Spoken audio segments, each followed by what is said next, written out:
The flight from Zurich to New York City landed 30 minutes ahead of schedule. I smiled, offering a silent thanks to the tailwind for giving me a little extra time. The birthday gift from my husband David was safely tucked away in my purse, a limited edition timepiece that I'd only been able to get using my personal connections. We had been married for 3 years, and our love felt as strong as it did on day one, or at least that's what I believed at the time. I imagined his face lighting up with surprise and joy when he saw me, and a warm, sweet feeling washed over me. Our usual family car was waiting for me at the airport. Marcus, our chauffeur, was happy to see me. "Mrs. Johnson, it's so good to have you back," he said. "The boss told me to come at the usual time. He didn't expect you so early." I nodded and told him there was no rush. I wanted to keep the surprise going until the very last moment. The closer we got to our mansion in the Hamptons, the faster my heart beat. This house, every brick, every corner of the yard, we had chosen and built together. It was a symbol of our love and our future, a future I had painted with the brightest colors. The car pulled up to the front gate, and I signaled for Marcus not to honk. I wanted to slip inside quietly like a breeze, and then wrap my arms around David from behind. The front door wasn't locked, it was slightly ajar. A strange feeling washed over me. My mother-in-law, Barbara, was the most meticulous person I knew. She would never forget to lock the door. I gently pushed it open and stepped inside. The voices of David's family were clearly audible from the living room. I heard David, his father Frank, and his mother. They were probably finalizing the plans for tonight's party. I was about to say hello when a single sentence from David froze me in place. "Don't worry, Mom. My wife's an idiot. She'll believe anything I tell her. Once she's back from this business trip, a few sweet words and she'll fall in line just like always. The $40 million from her mother's company will be in our hands soon enough." His voice was filled with absolute arrogance and contempt. The same voice that for 3 years had whispered words of love to me was now as sharp as a knife, plunging directly into my heart. I stood frozen against the wall, my body rigid. The watch box in my hand suddenly felt impossibly heavy. Barbara continued, her tone barely concealing her greed. "Thank goodness she's an idiot, really, because if she were any smarter, our family would have been ruined ages ago. You and your father, just finish the job already. Once that money's in the Sterling Ventures account, that girl won't have any use. If you want to get a divorce and marry that girl Camilla, I won't object." Camilla. The name was another hammer blow to my head. Camilla was the new intern at David's company, a young and pretty girl whom I myself had praised to him, saying she seemed bright and sharp. I never imagined Frank, the father-in-law I had always respected for his serious and calm demeanor, would speak with such a grave and calculating voice. "Let's take the divorce slowly," he said. "We have to make sure everything is tied up and the investment contract can't be undone. Valerie is the head of Prosper Group, and her mother, Sandra, is no simple woman. We have to be careful and go step by step. David, you just keep playing the perfect husband. Don't let her suspect a thing." Every word was like a poisoned needle, pricking my skin. My 3-year marriage, it turned out, was nothing more than a stage play. I was the naive leading lady, and they were masterful actors.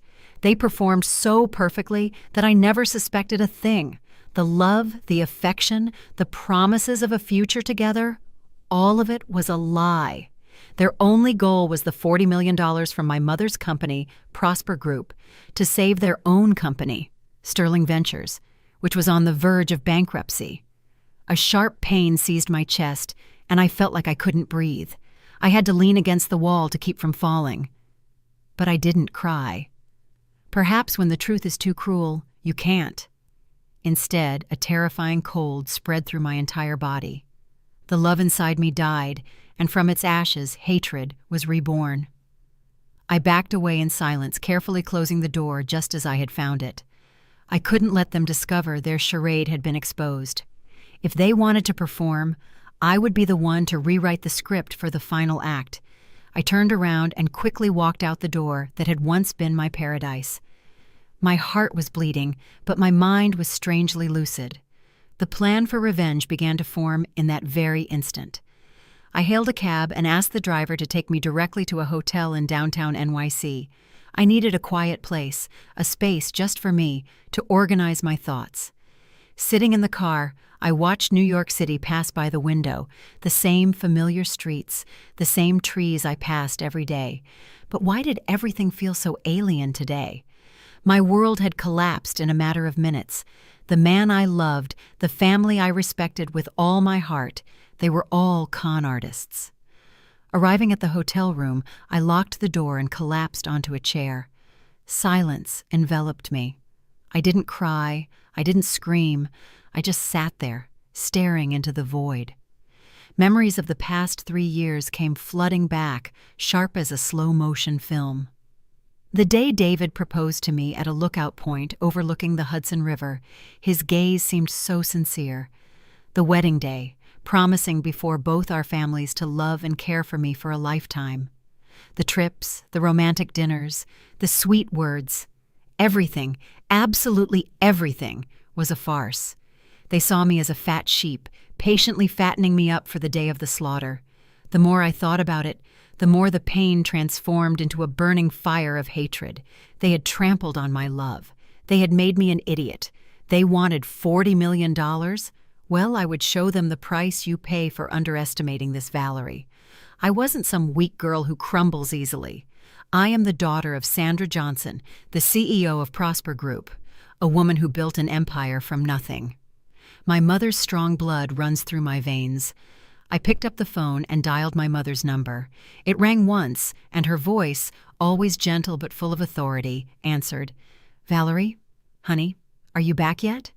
Her voice made a knot form in my throat, but I quickly composed myself. This was no time for weakness. I took a deep breath, trying to keep my voice as calm as possible. "Mom, I'm here. I'm tied up with something outside. Listen to me. I need you to order the immediate withdrawal of the entire $40 million investment in Sterling Ventures, Frank's company. Right now, without losing a second." There was a silence of a few seconds on the other end. My mother is an intelligent and perceptive woman. She knew something terrible must have happened for me to be so firm.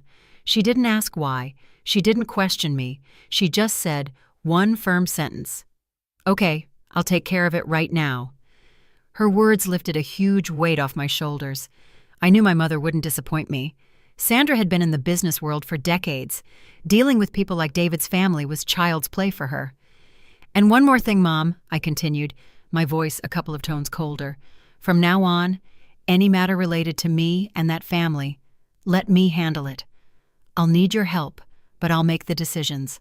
I want to make them pay for what they've done with my own 2 hands." This time, my mother was silent for a longer moment.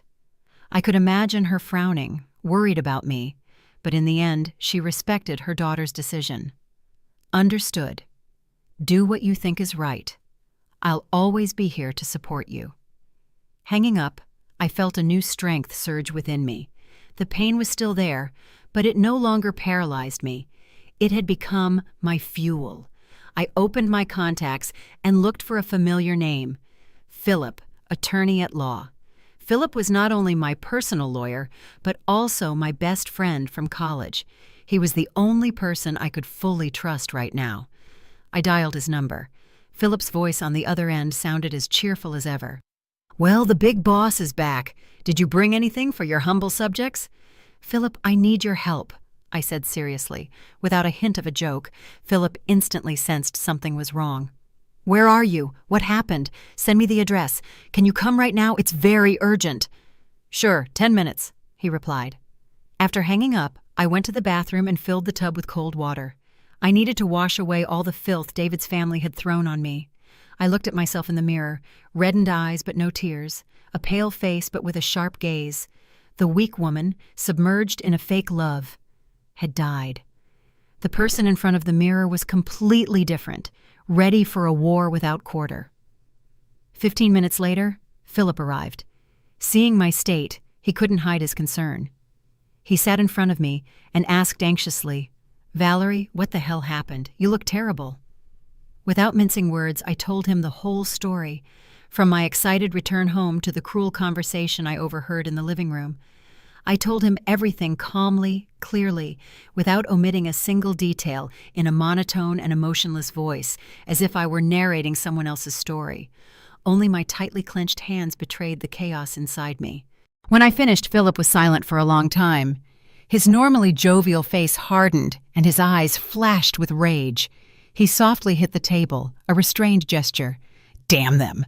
Those people have no soul! How dare they deceive you like that?" Philip's anger was a balm to me. At least I had a sincere friend by my side. "Now is not the time to be angry, Philip. I need you to help me." "Ask for anything," he replied without hesitation. "Investigate that intern, Camilla. I want to know everything about her, her family, her past, when her relationship with David began. Everything, in as much detail as possible," I said in an icy voice. "And also the financial situation of Sterling Ventures. I want a complete report on their debts and failed projects." Philip nodded. "That's easy. I'll have my people work on it immediately. But what do you plan to do? Divorce him and throw them all out on the street?" I shook my head, a bitter and cold smile appearing on my lips. "If it were that simple, it would be too easy for them. They've treated me like an idiot for 3 years. They need to get a taste of their own medicine.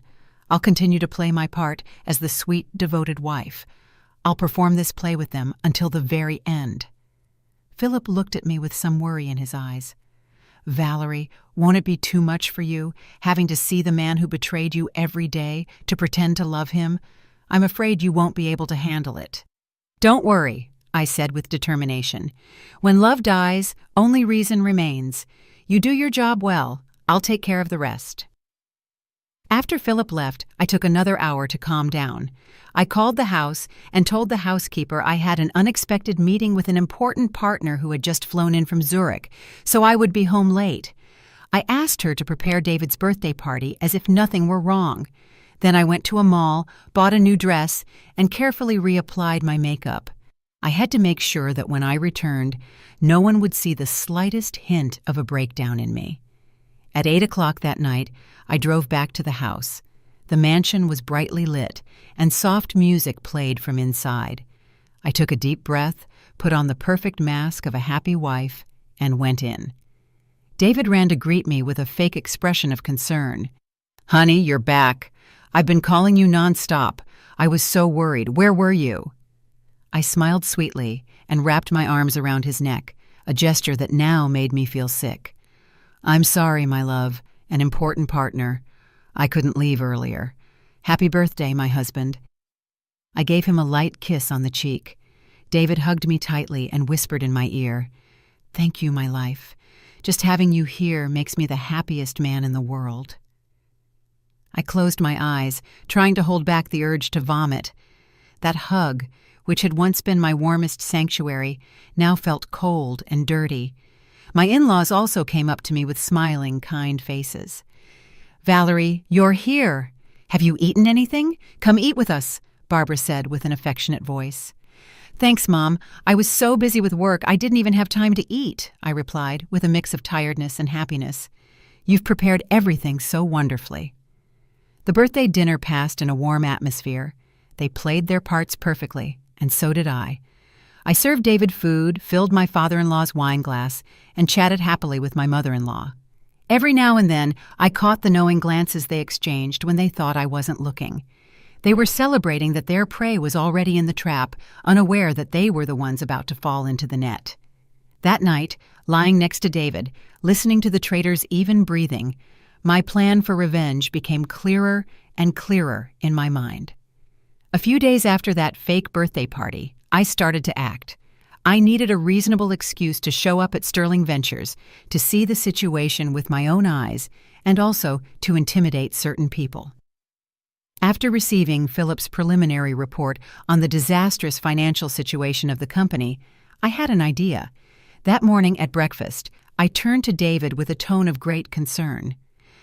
"Honey, I've noticed you've been leaving very early and coming home very late lately. You look exhausted. Do you have a very important project at the company?" David's eyes lit up, although he tried to look modest. "Well, a project like any other, But being in the initial phase, there's a lot of work, and I have to oversee everything. I want to share that burden with you, I said, looking him directly in the eye. What do you think if I go to the company today to take a look? I also studied business administration. Maybe I can offer some ideas for you and Dad. Besides, my mom often asks me about the investment, and I should drop by so I can inform her. I deliberately emphasized the words, my mother. As expected, David and Frank, who was reading the newspaper nearby, changed their expression slightly. My offer was a double-edged sword. On one hand, they were happy, thinking I was genuinely concerned about the investment, but on the other, they were afraid I would discover something abnormal in their empty company. After a moment of hesitation, David smiled and accepted. What a great idea, my love. With your help, everything will be much better. I'll tell Dad to get everything ready, and then I'll come pick you up. No need, honey, I replied. I can go by myself in my car. I want to give everyone a surprise. I didn't want to go with him. I needed the freedom to observe. Around 10 in the morning, I arrived at the Sterling Ventures headquarters. It was a rather old building in a secondary district that didn't at all match the image of a multi-million-dollar project they were touting. As I entered, my presence immediately drew the attention of the employees. Surely everyone knew I was the vice president's wife, the golden goose about to lay an egg for their company.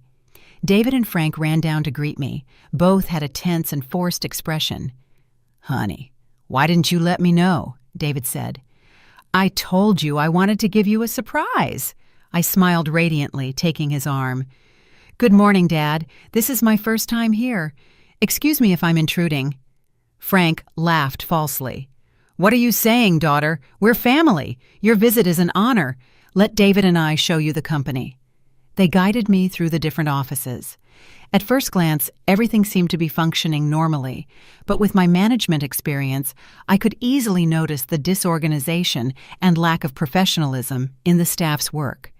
The atmosphere was heavy, somber, without the vitality of a growing company. Passing by the administration department, I happened to see Camila.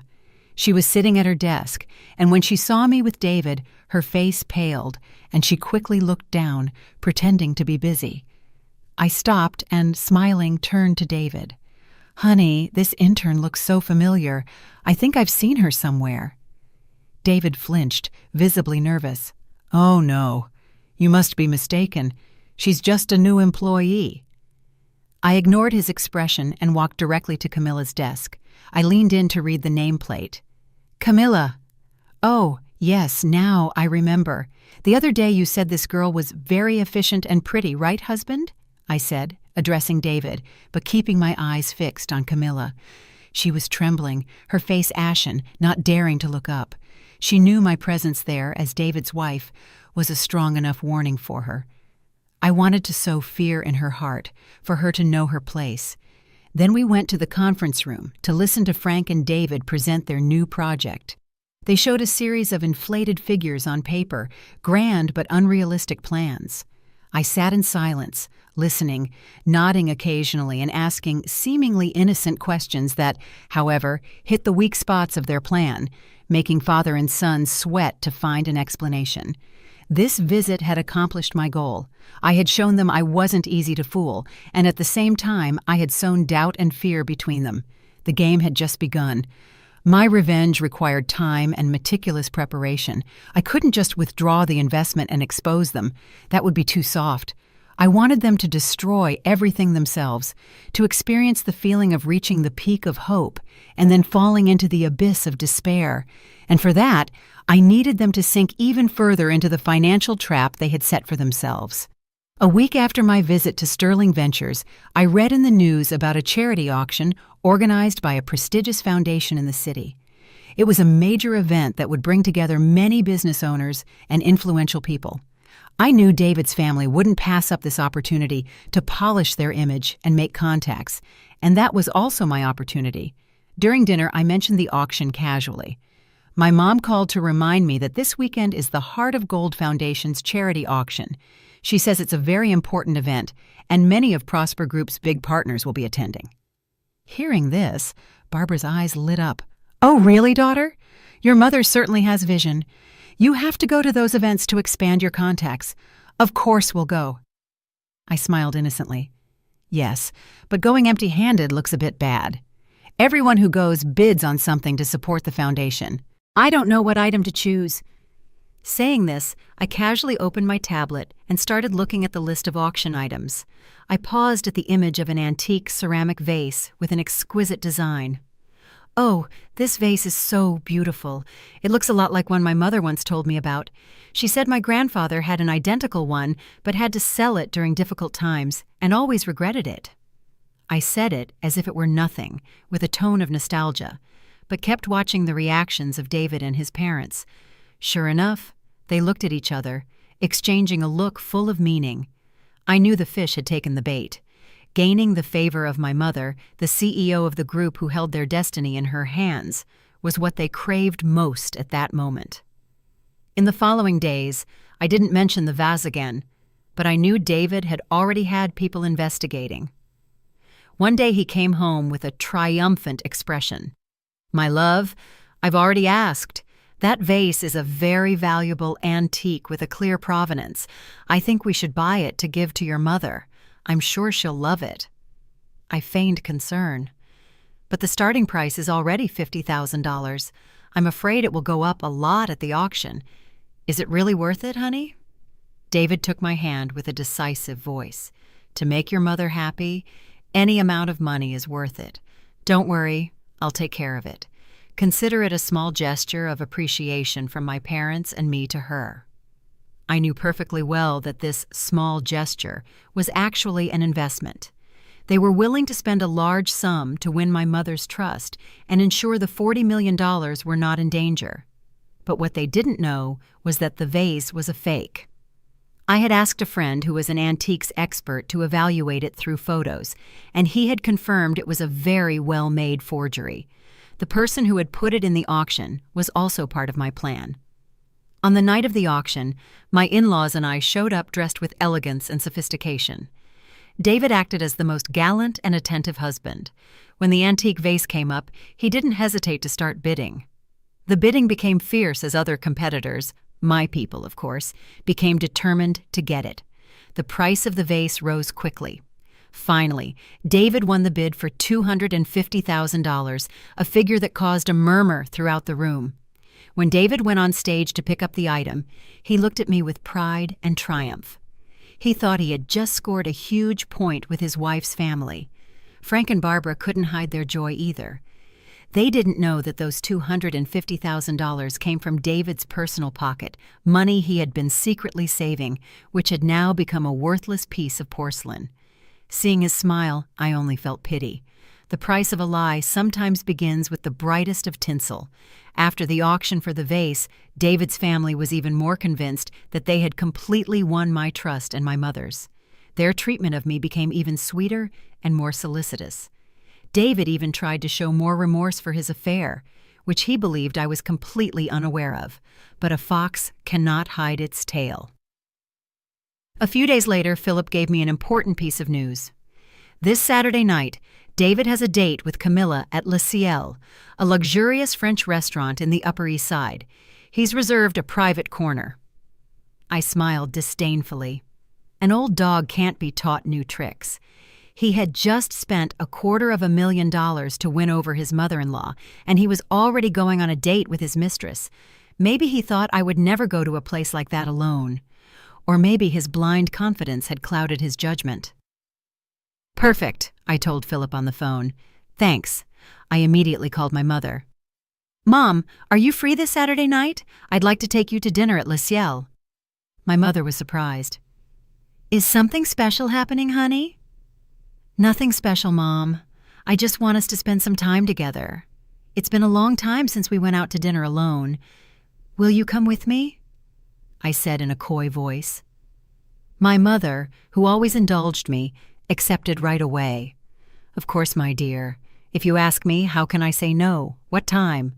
7:30, Mom, and dress up." On Saturday night, my mother and I arrived at the restaurant. I had reserved a table from which we could observe David's private corner without being too obvious. We sat down, ordered, and chatted lively as usual. My mother didn't ask anything about my plan. She was simply by my side, giving me unconditional support. Around 8, David and Camilla walked in. He was wearing an elegant suit, and she a low-cut dress and heavy makeup that made her look older than she was. They headed to their reserved corner without noticing our presence. My mother and I continued with our dinner. Half an hour later, when their food had already been served, I signaled to my mother. I got up, a glass of wine in hand, and said, "Mom, I'm going to the restroom for a moment." I deliberately took a path that passed by David and Camilla's table. As I got closer, I accidentally tripped on a chair leg and fell towards their table. The wine glass I was holding spilled all over David, leaving a large stain on his white shirt. "Oh, I'm so sorry," I said clumsily. Then I looked up, feigning major surprise. "David! What are you doing here?" David and Camilla were stunned. He, pale, stammered, unable to form a word. Valerie, what are you doing here?" Camilla's silverware clattered onto her plate, panicked. At that moment, my mother approached, feigning concern. She looked at David, then at Camilla, and on her beautiful face, a brief expression of surprise appeared, which quickly transformed into an indulgent and understanding smile, that of a woman of the world. "Well, David, what a coincidence. My daughter and I are also having dinner here," she said, in a soft voice, as if nothing were wrong. Then she turned to Camilla, looking her up and down with a gaze only an experienced woman can have. "Hello. You're a co-worker of David's. You're very pretty." Camilla lowered her head, not daring to answer. David was so nervous he didn't know what to say. Yes, Mom. She's a partner from the company. We were discussing some work matters." My mother smiled to herself, but on the outside, she pretended to believe him. She patted David on the shoulder with a voice full of irony. "Ah, yes, discussing work in such a romantic place must be very productive, right? Well, we won't bother you anymore. Valerie, come with me. Let's let these young people have their space to work." She took my arm and led me back to our table, leaving David and Camilla sitting in the middle of confusion and panic. This encounter was a perfect psychological blow. It wasn't a scandalous scene of jealousy, but a subtle warning that left David terrified of being discovered, yet unable to explain my mother's and my strange generosity. His confusion and fear would only increase, and that was exactly what I wanted. The play was still long, and the surprises waiting for him had only just begun. After that fateful night at the restaurant, the atmosphere at home became incredibly strange. David spent several days not daring to look me in the eye, always looking for excuses to avoid me. He tried to act more attentive and loving, but the clumsiness and fear in his every gesture couldn't fool me. He was waiting for an outburst of anger, an interrogation from me, but I didn't give him what he expected. I remained calm, sweet, as if nothing had happened. My silence was the most terrifying punishment. Finally, after almost a week of living in anguish, David couldn't take it anymore. That night, while I was reading in the bedroom, he came in and knelt at my feet. "Valerie, I'm sorry. I made a mistake. Please, forgive me. Just this once." He was like a drowning man clutching at the edge of my dress. I put down the book and looked coldly at the man kneeling before me. What a great actor. His tears seemed so real that if I had been the Valerie from a month ago, I probably would have softened. "What did you make a mistake with?" I asked without a shred of emotion. I shouldn't have gone out with her, but it was just work. Really, there's nothing between us. Just business, social protocol. You have to believe me." He kept trying to deny everything. I smiled bitterly, a smile full of sarcasm. "Social protocol? Do you think I'm a 3-year-old who will believe those lies?" It was then that I took out the photos Philip had obtained, images of David and Camilla embracing in the car, entering a hotel hand in hand, clear, unequivocal. I threw them in his face. "Is this also work protocol?" David looked at the photos. All the color drained from his face. He knew he couldn't deny it anymore. He hit his head against the floor, pleading desperately. "I'm sorry. I know. I lost my mind. It was a stupid mistake. She was the one who seduced me. I only love you, Valerie. Don't leave me, please. I couldn't live without you." I sat listening to his excuses and pleas. How ridiculous. Even at this point, he was still blaming others, but I didn't expose him. I needed him. I needed his cooperation for my plan. I faked a sigh, acting exhausted and hurt. "Get up, since we've come to this." I left the sentence hanging in the air on purpose. David, hearing me, became even more frightened, thinking I was going to ask for a divorce. He rushed to swear and promise 1,000 things. "I swear it won't happen again. I'll cut all contact with her. Please give me one last chance, Valerie." I was silent for a long time, letting his fear grow to the limit. Then I slowly said, "All right, I can give you a chance." David's head shot up with the joy of a shipwreck survivor finding a life raft. "But on one condition," I continued in a firm voice. "My mother is very disappointed in you. She's reconsidering the $40 million investment. The only way to regain her trust is for you to prove your worth. I want to personally participate in the supervision of Sterling Ventures' new project." David froze. This condition was outside his calculations. I continued without giving him time to think. "I will act as a representative of Prosper Group, directly supervising the progress and cash flow of the project. Every expense must go through my approval. Only then will my mother be calm enough to release the funds. What do you think?" It was a pact with the devil. Apparently, it was an opportunity for David to redeem himself, save his marriage and the investment. But in reality, it was a way for me to have complete control of Sterling Ventures. Once I controlled the money, I could suffocate them whenever I wanted. David, in his panic of losing everything, no longer had the clarity to weigh the consequences. He only saw it as his only salvation. He nodded frantically. Okay. I accept everything you say, just as long as you don't leave me." "Good." I got up and walked past him. "I'll go to the company tomorrow. Prepare an office for me." The door closed, leaving David on the floor with a newly lit spark of hope. He didn't know he had just signed his own death warrant and that of his family. The cat-and-mouse game was now entering its most exciting phase. With control of the project in my hands, my next step was to remove the thorn in my side. The mistress Camilla. I couldn't allow her to keep hanging around David and causing unnecessary problems. Besides, she was also an important piece in my plan. I asked Philip to arrange a meeting with Camilla at a discreet coffee shop. I didn't want to see her at the company or anywhere that could draw attention. When Camilla arrived, she looked quite haggard. The restaurant incident and probably David's subsequent threats had left her sleepless. Seeing me waiting for her, she flinched with an expression of fear and suspicion. "Ma'am, why did you want to see me?" she stammered. I smiled, a polite smile but cold enough to freeze blood. I slid a bulky envelope across the table. "Inside here is $100,000. Take it. Consider it a small gift from me." Camilla looked at the envelope, stunned, and then at me, not understanding anything. "What? What does this mean?" I took a sip of my tea and said slowly, "I want you to take this money and leave New York. Get away from David. Go to another city and start a new life. With this money, you can live comfortably, open a small store, or do whatever you want." Camilla lowered her gaze in silence.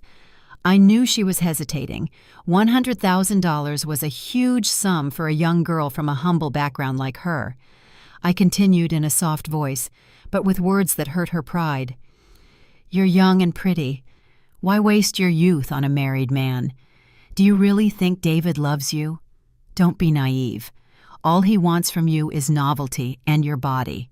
When he gets tired, you'll have nothing left. You'll have lost your youth and earned the reputation of being the other woman, the family wrecker. Do you think it's worth it?" My words hit the bullseye of her deepest fears. She started to tremble. But David said he would get a divorce to marry me," she said in a weak voice, more like an attempt to convince herself than an assertion. I laughed, a laugh full of sarcasm. "Divorce to marry you? Do you know his family is drowning in debt and depends on mine to survive? Do you think he would dare to leave me, the wife who can get him $40 million, to marry an intern with nothing like you? Wake up, girl." I stood up and put my purse on my shoulder. "I'll give you 3 days to think about it. If you accept, Come to this address, and you'll also receive a job contract.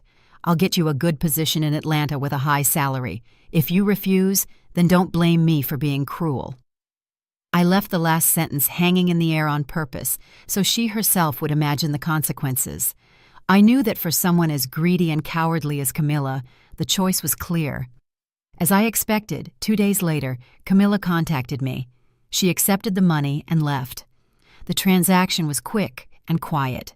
Seeing the money go to her and her disappear from my life, I didn't feel joy or victory, only pity for those foolish women who turn themselves into commodities. But she was the one who chose her path. I just made her an offer she couldn't refuse. With that obstacle removed, I could focus entirely on my main objective, David's family. After resolving the Camilla matter, I started my supervision work at Sterling Ventures. They assigned me an office next to David's. Every day, I arrived at the office on time and demanded all the documents, contracts, and financial reports. My presence was like a shadow looming over the entire company. Father and son, although they smiled and cooperated in appearance, were clearly nervous. They had to hide the deficits and failed projects while dealing with my strict supervision. During this process, I discovered numerous practices of tax fraud and creative accounting. I secretly copied all the evidence and sent it to Philip to keep. The noose was tightening, but I needed one last push, a knockout blow that would prevent them from getting back up. And then something unexpected happened that gave me a devilish idea. Philip called me with bombshell news. "Valerie, I have something urgent to tell you. That girl Camilla is pregnant." I was stunned. "What are you saying? Are you sure?" "Absolutely. My people saw her go to a private gynecological clinic several times. I've confirmed it. She's about 8 weeks along." 8 weeks. I did a mental calculation. That was just before my business trip to Zurich. I hung up. My mind was spinning. A crazy but perfect plan began to form. If Camilla could be pregnant, why couldn't I? I acted immediately. I had a close friend who was a gynecologist at a major private hospital, someone I could trust blindly. I went to see her and laid out my plan. At first, she flatly refused, saying it was too dangerous and unethical. But after I told her the whole story, indignation replaced her professional principles. She agreed to help me on the condition that I made sure the hospital wouldn't be affected. With my friend's help, I got a fake ultrasound and pregnancy history. It clearly stated, 12 weeks pregnant, normal development. 12 weeks. I had calculated the number with precision. If I was 12 weeks pregnant, the time of conception would coincide exactly with my trip to Zurich. That meant David couldn't be the father. I wanted to sow doubt in his mind, absolute suspicion. I wanted him to be tormented, to struggle with his own calculations. Would he think I had been unfaithful? Or would he accept raising a child that wasn't his for the sake of the $40 million investment and Camilla's baby? This act of the play promised to be very interesting. That night I came home with an expression of tiredness but radiating happiness. During dinner, I accidentally dropped a fork. As I bent down to pick it up, I winced in pain and put my hand on my belly. Barbara, my mother-in-law, who was very observant, asked instantly, "Valerie, what's wrong? Are you not feeling well?" I looked up and smiled shyly. "It's nothing, Mom. I guess I've been a bit tired lately." David also asked worriedly, "Does something hurt, honey? Do you want me to take you to the doctor?"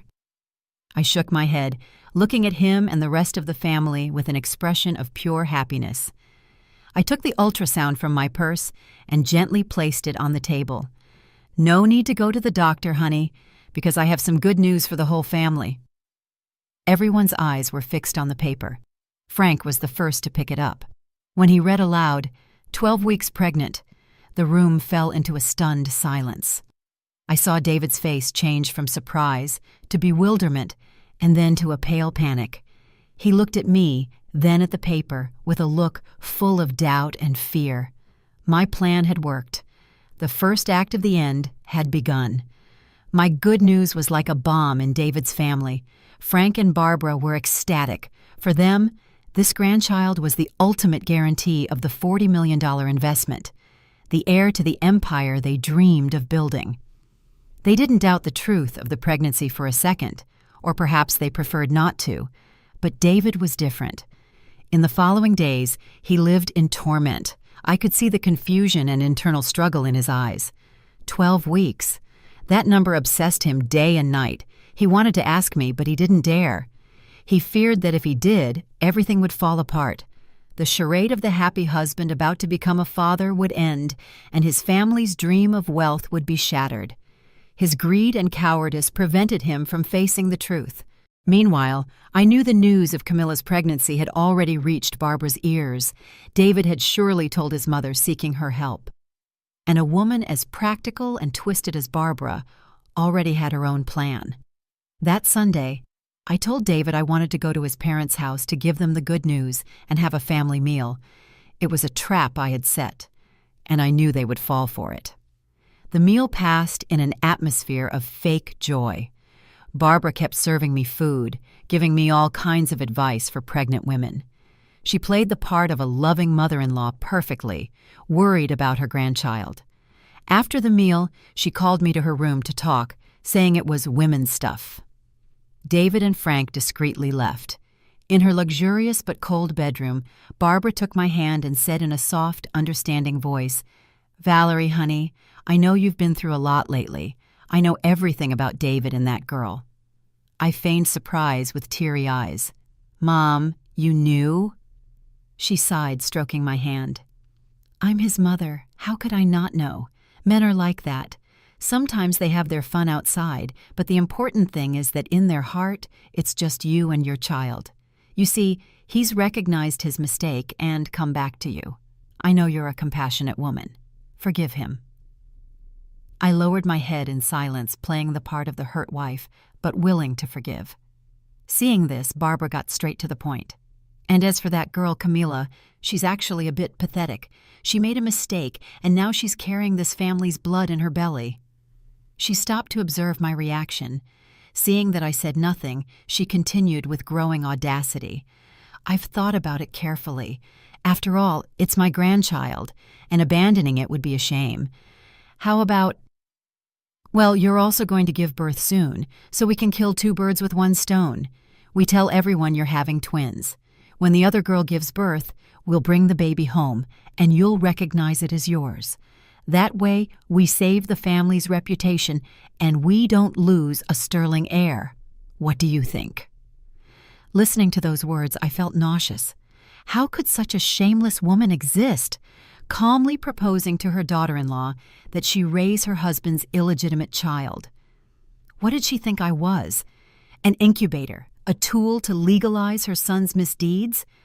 I was prepared for the worst, but still, her true face disgusted me. However, a smile formed on my lips. I had secretly activated my phone's voice recorder, which was in my purse. The entire conversation, every one of her inhumane words, was being recorded. I looked up and faced her with innocence. "Mom, so I'd have to raise both babies. Do you think I'll be able to handle everything?" Barbara, seeing that I didn't object, was overjoyed. "Don't worry, we'll hire help. You just have to be their mother for legal purposes. David will be eternally grateful to you, and the whole family will be too. Think about it. It's the best solution for everyone." "Okay, Mom, I'll think about it," I replied in an obedient voice. I left my in-laws' house with the valuable recording in my possession. It would be irrefutable proof, the knockout blow that would end the honor of their entire family. Everything was ready for the final act. After the conversation with my mother-in-law, I returned home feeling a mix of disgust and satisfaction. The recording on my phone was my ace in the hole, the definitive proof of the shamelessness of their entire family. Now, everything was following the script I had written. My fake pregnancy, along with Camilla's real one, had become two powerful narcotics that had made David's family completely lose their reason, leaving only a blind greed. They believed they were about to get it all, a multi-million-dollar investment to salvage their company, and not one but two heirs. This belief made them reckless and careless. The next day, my mother, Sandra, sent the new investment contract to Sterling Ventures. It was a contract that Philip and I had carefully rewritten. On the outside, it looked even more generous than the previous one, with very attractive clauses about profits and technical support. But inside, it hid extremely restrictive legal clauses, subtle financial traps that, with the slightest carelessness, could cost them everything. Normally Frank, a man with some business experience, would have scrutinized it. But now his mind was clouded by the vision of a brilliant future. Plus, with me pregnant and personally supervising from the company, they were convinced it was a mere formality. Frank and David signed the contract without hesitation.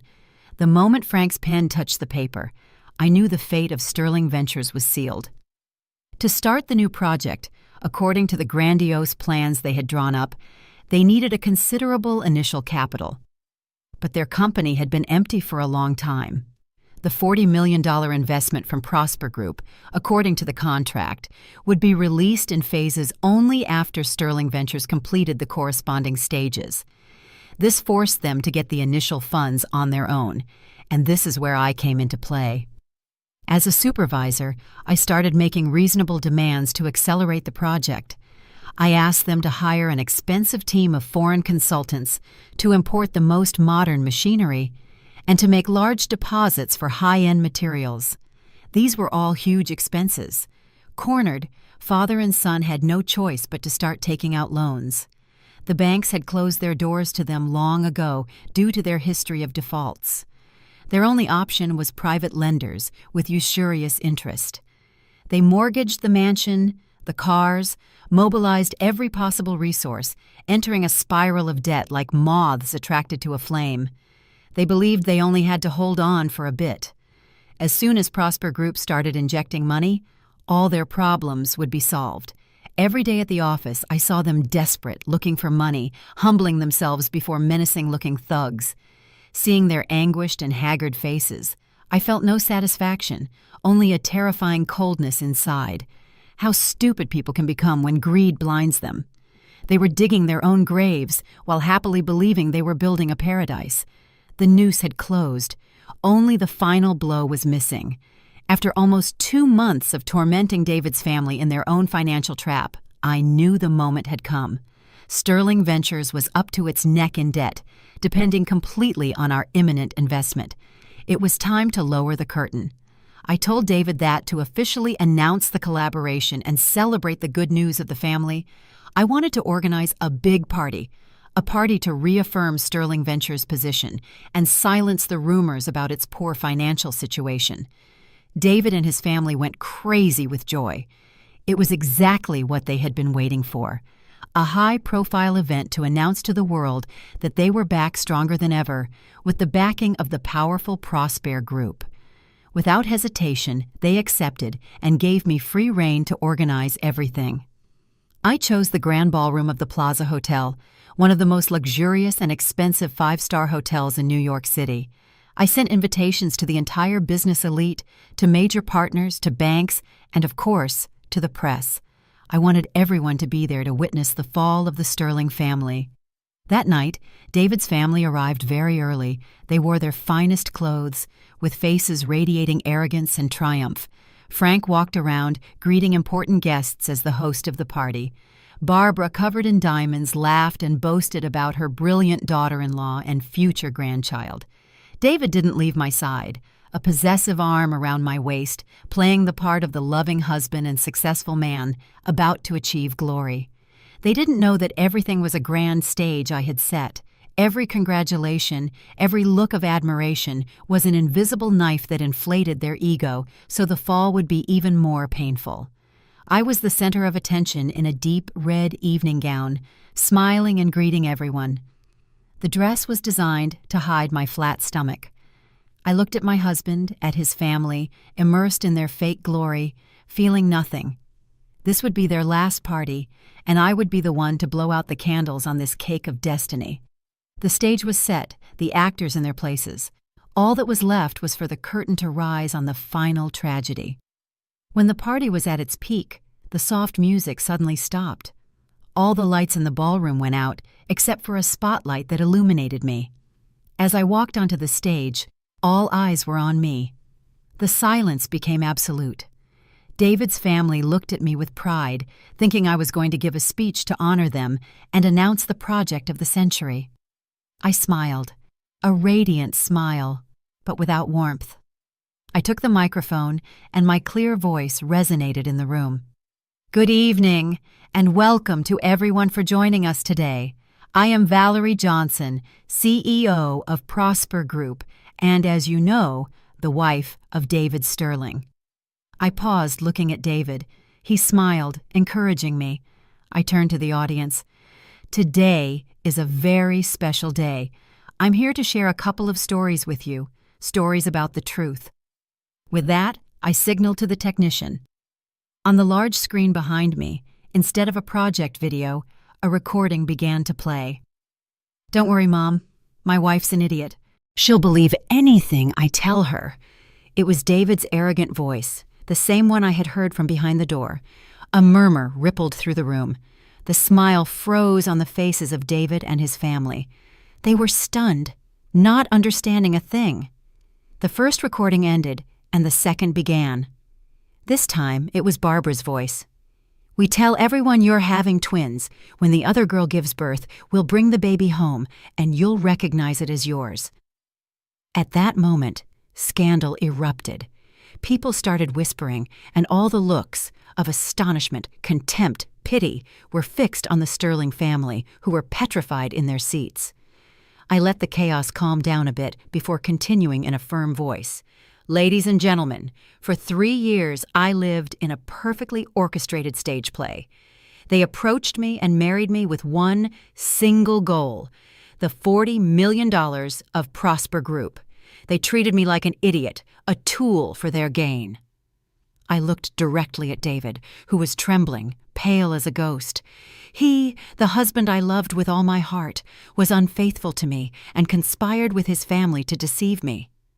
Then I turned to Barbara, and she, the mother-in-law I respected deeply, had the audacity to propose that I raise my husband's illegitimate child, an indecent proposal that no woman could accept. I put my hand on my stomach, where everyone believed a life was growing. And this pregnancy, I said bitterly, was also part of my revenge plan. I am not pregnant. A gasp ran through the room, but the shock wasn't over. And as for his mistress's child, I continued with a sharp gaze, I would also like to inform you of something, David. That baby isn't yours either. Before she left, she confessed everything to me. You were just one of her many sources of income. At the same time, in another location, my mother was holding an urgent press conference. All the evidence of tax and accounting fraud from Sterling Ventures was being made public. The curtain had fallen. The truth was exposed, naked, under the stage lights. My last words were like a thunderbolt, not only for David's family, but for everyone present. The party turned into a chaotic scene. Camera flashes were incessant. Journalists flocked to get the best photo of the disgraced family. Barbara couldn't bear the shock and fainted right there. David stood like a pillar of salt, looking at me soullessly, babbling nonsense words. But the first to fall was Frank. Hearing his company's dirty laundry being aired and facing public humiliation, he put his hand to his chest, turned purple, and collapsed. A heart attack. Shouts, people calling for an ambulance. The grand party ended in a tragic and chaotic scene. From the stage, I watched everything in silence. I felt no joy, only an icy emptiness. The revenge had ended, but it left a bitter taste. In a single night, the empire the Sterling family had tried to build on a lie collapsed completely. The next morning, all the newspapers opened with the Sterling Ventures scandal. The company's shares plummeted to worthlessness. In a matter of hours, banks and, above all, the private lenders came to collect their debts. The mansion, the cars, all their properties were seized. They went from living in luxury to being penniless paupers. The family disintegrated. Frank survived the heart attack, but was left with half his body paralyzed, bedridden. Barbara lost her mind upon waking, spending her days crying and cursing.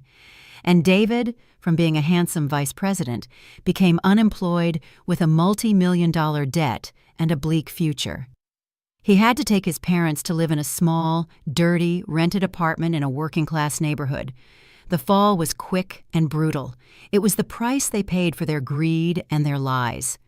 I had achieved justice for myself, but the scar on my heart would probably never fully heal. Days after the fateful party, when the waters had calmed, I decided to go to the hospital. Not to visit Frank, but to complete my last act for the public. I needed to project the image of a betrayed but magnanimous woman, a noble victim. It was important for my image and that of Prosper Group. Dressed simply, with little makeup and a fruit basket, I entered the hospital, followed by some journalists who had casually been tipped off. I went to Frank's room. Only David was inside. He was emaciated, with a multi-day beard and wrinkled clothes. He looked like a ghost. When he saw me, he flinched with a mixture of hatred and fear in his eyes. I ignored him and left the basket on the table. I looked at Frank, motionless in the bed, and then turned to David. After all, he was my father-in-law. I've come to see how he is, I said calmly. David didn't respond. Maybe he didn't know what to say. To hate me? But his family started it all. I stayed for about 5 minutes, long enough for the photographers to get their shots, and then I turned to leave. In the hallway, David ran after me and stopped me. He suddenly knelt, crying inconsolably in the middle of the hospital hallway. "Valerie, please forgive my family. We have nothing left. My father is paralyzed. We don't have money for medicine. Could you lend us some money for the love we once had? I beg you." I looked at him coldly, kneeling at my feet. The love we once had. He still dared to mention it? Even in this situation, he only thought about money. I brushed his hand away from my leg and took a step back. I took a few coins from my wallet, the ones I used for the parking meter, and threw them on the ground. "You want money? There you go. It's all you deserve from me," I said with contempt. "And don't ever appear in my life again, or next time we'll meet at the police station." With that, I turned and left without looking back. Behind me, I heard his sobs of rage and despair. The play had truly ended. After the divorce and resolving all matters, my life slowly returned to normal. I threw myself into work to forget the bad memories. Under my and my mother's direction, Prosper Group grew and expanded. The professional achievements partly soothed the pain of the betrayal, but David wouldn't leave me alone. Having lost everything, he seemed to have lost his mind as well. He started following me. Sometimes I would see his familiar figure loitering near the office or my front door. He didn't approach. He just watched me from a distance with a complex expression. At first, I ignored him, thinking he would get tired. It was during that time that I reconnected with Adrian at an economics conference. Adrian was the founder of a promising tech startup, a brilliant, honest, and passionate young entrepreneur. We had been classmates in college but lost touch. When we saw each other again, we connected right away. He was smart, funny, and most importantly, sincere. With him, I felt at peace. I felt like I could be myself again, a feeling I had forgotten for a long time. We started dating. Adrian knew my story from the news, but he never asked. He simply stayed by my side, taking care of me and showing his affection with actions. Little by little, my icy heart began to melt. Adrian's presence in my life drove David crazy. He was no longer content with just watching from a distance. He started sending me threatening messages filled with sick jealousy. One night, while Adrian and I were having dinner at a restaurant, he burst in to confront Adrian. Security had to intervene to remove him. His harassment became intolerable, and I knew I couldn't keep ignoring him. I needed to have one last conversation with him, one to settle the matter once and for all. I decided to meet him, not in a public place, but in our old mansion, which was now my property after the divorce. I wanted him to face everything he had lost.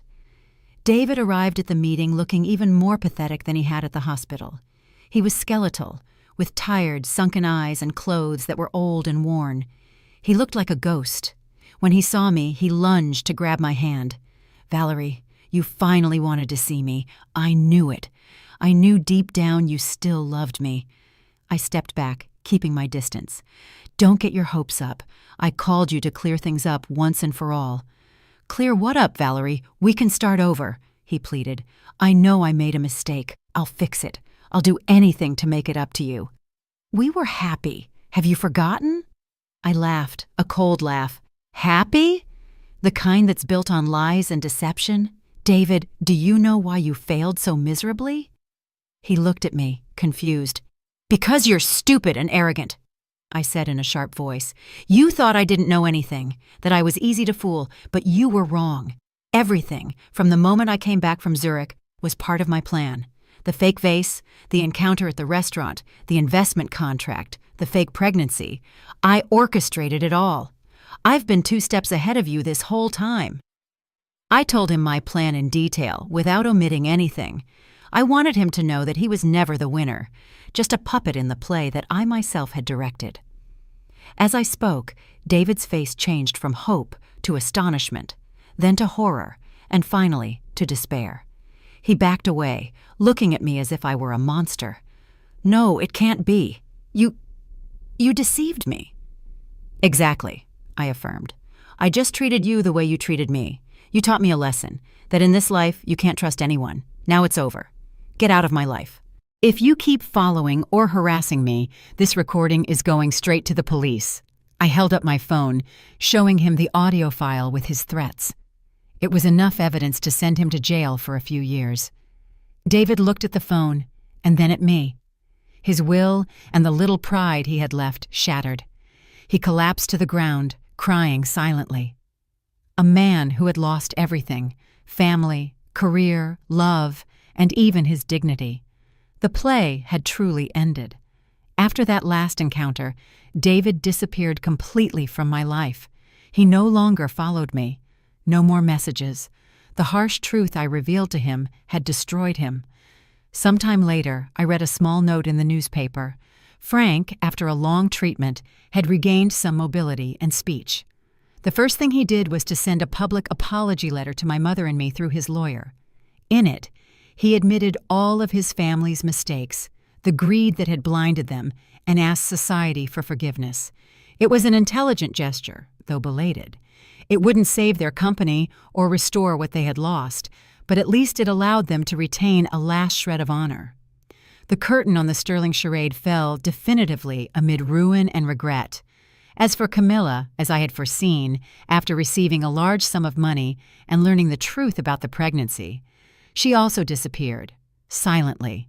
She was smart enough to understand that staying in New York would bring her nothing good. A very expensive lesson for a young woman who had taken a wrong turn. My life from then on became peaceful. The ghosts of the past stopped haunting me. I was able to dedicate myself completely to building my future. The relationship between Adrian and I progressed naturally and solidly. He was not a substitute for David. He was a completely new chapter in my life. He brought me trust, respect, and a sincere love without calculations. We decided to get married after a year of dating. Our wedding wasn't ostentatious. Only family and close friends attended, but it was full of happiness and warmth. My mother looked at me in my wedding dress with teary eyes, took Adrian's hand, and asked him to take good care of her only daughter. Shortly after the wedding, I discovered I was truly pregnant. This feeling was completely different from the fake pregnancy. It was a sacred joy, a sweet anticipation. Adrian cried with happiness. He took care of me with infinite care, not letting me do the slightest thing. Prosper Group, under my leadership and with my mother's support, became stronger and stronger, expanding throughout the region. I had proven my worth, not as the CEO's daughter, but as a true businesswoman. I had a new life, a new family, a full and serene happiness. Months later, I gave birth to a healthy, beautiful baby boy. He was identical to Adrian. Looking at my son sleeping in my arms, I felt that my life had never been so complete. All the pain, all the damage from the past seemed to have healed. One afternoon, while watching TV in the living room, a brief report on entrepreneurs who, after a period of glory, had fallen into disgrace was broadcast on the economic news. And there I saw David. He appeared on screen, not as a successful businessman, but as a debtor on the national risk list. He looked 10 years older, haggard, with dark skin and old clothes. He was answering a journalist's questions at a roadside diner. When asked about his past mistakes, he lowered his head and smiled bitterly. "It was my fault, only mine. You reap what you sow. Good and evil are paid for. There's no doubt about that." Adrian came over and gently turned off the TV. He put his arm around my shoulders, saying nothing. I rested my head on his shoulder, smiling serenely. The past was finally behind me. Ahead of me, there was only a bright future with the man I loved and our little son.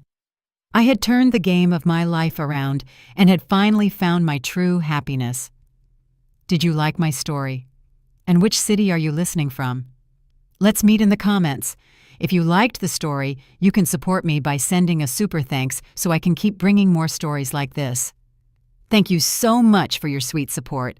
I'm looking forward to your comments on the story. On the screen, you can see 2 new life stories that I highly recommend. There's so much more on my channel. Don't forget to subscribe. See you in the next life story with love and respect, and